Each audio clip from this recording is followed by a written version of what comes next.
मित्रों, Yuva term plan में sum assured के हमारे पास दो ऑप्शंस होते हैं, level sum assured and increasing sum assured.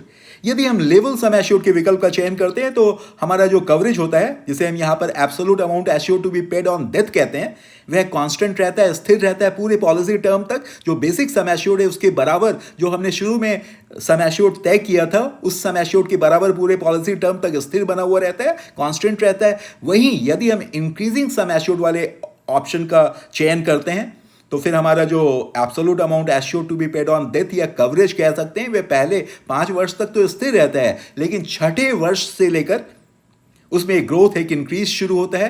वह जो इंक्रीज है वो बेसिक सम एश्योर्ड का 10% प्रति वर्ष छठे वर्ष से लेकर 15वें वर्ष तक इंक्रीज करता रहता है, और 15वें वर्ष में जाकर वह double sum assured, basic sum assured का डबल हो जाता है। वह ट्वाइस बेसिक सम एश्योर्ड का जो अमाउंट है वह आगे के पॉलिसी टर्म में वह कवरेज, ये या कह सकते हैं आप absolute amount assured to be paid on death जो है वह ट्वाइस बेसिक सम एश्योर्ड पूरे पॉलिसी टर्म में 16 वर्ष के बाद बना हुआ रहता है।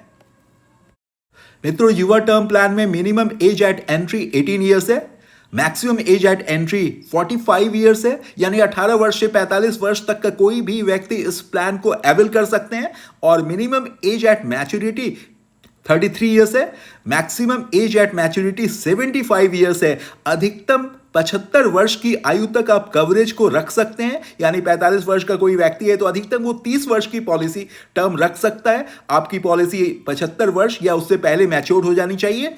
मिनिमम बेसिक सम एश्योर्ड जो है वो 50 लाख का है, और maximum basic sum assured 5 crore रुपए तक आप रख सकते हैं।